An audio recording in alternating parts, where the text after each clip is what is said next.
Station पर बैठे हुए थे। एक बुजुर्ग थे, काफ़ी बूढ़े थे, काफ़ी उम्र उनकी हो चुकी थी। वो आए और हमारे साइड से बैठ गए। उन्होंने एक पन्नी निकाली, एक पॉलीथीन, उसके अंदर कुछ रोटी थी जो कि सूखी रोटी थी, और शायद कोई और चीज़ थी जो कि उन्होंने निकाल के वहाँ पर खाना शुरू कर दिया। तो हमें लगा कि ये शायद भूखे हैं, तो हमारे पास एक मिठाई का डिब्बा रखा हुआ था।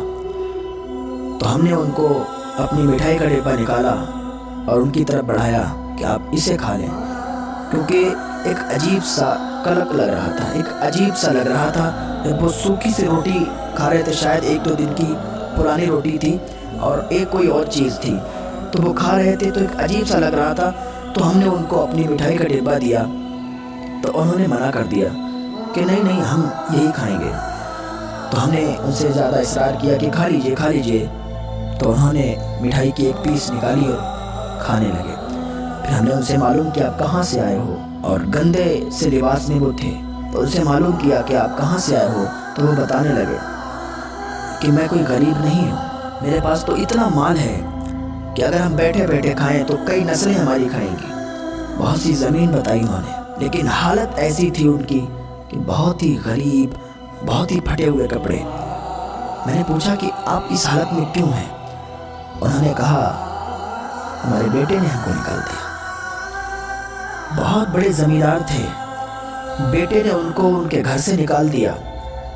तो जब वो घर से निकले तो अपने बच्चों के गम में, उन्हें ये गम नहीं था कि उसके बेटे ने उनको निकाल दिया, घर से बाहर निकाल दिया। आप कहाँ रहेंगे, क्या खाएंगे, क्या पिएंगे, ये नहीं गम था।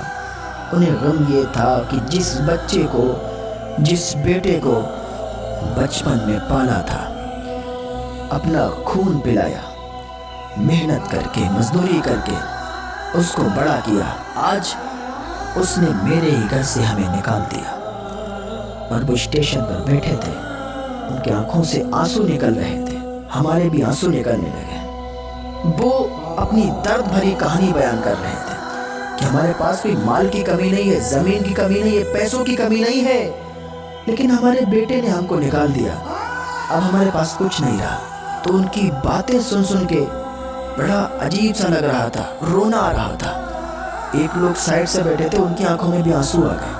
ये कोई मैं किस्सा कहानी नहीं बता रहा हूँ, मैं अपनी, जो मैंने अपनी आंखों से देखा है वो मैं बता रहा हूँ। लखनऊ की जंक्शन पर जो मैंने खुद देखा वो मैं बता रहा हूँ, अपनी आंखों देखी बात बता रहा हूँ, ये किसी की लिखी हुई बात नहीं बता रहा हूँ। तो वो औलाद जिसके माँ बाप उनके लिए पूरी ज़िंदगी कमाते हैं, मेहनत करते हैं, उन्हें बड़ा करते हैं, एक दिन वही उनको अपने घर से निकाल देते हैं, तो कल क़यामत के दिन वो क्या मुँह दिखाएंगे? क्योंकि माँ बाप के कदमों के नीचे जन्नत है। क़यामत के दिन क्या मुँह दिखाएंगे? कैसे वो अपने मुँह को उठाएंगे? अल्लाह के हुजूर क्या जवाब देंगे? ये कि जिस माँ बाप ने बचपन से लेकर बड़े तक, जवानी तक उन्हें पाला, उन्हें बड़ा किया, उनके अरमान पूरे किए, और आज जब वो जवान हुए और उनके माँ बाप बूढ़े हुए, उन्होंने घर से निकाल दिया। जाओ जो मर्जी हो करो, जो चाहो करो, लेकिन याद रखो अल्लाह के हुजूर तुम्हें हाजिर होना है।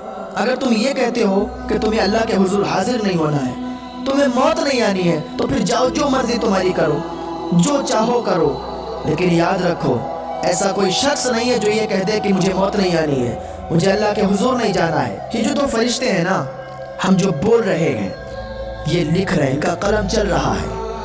हम जो भी करते हैं इनका कलम चलता है, हमें नहीं दिखता है, लेकिन ये लिख रहे हैं।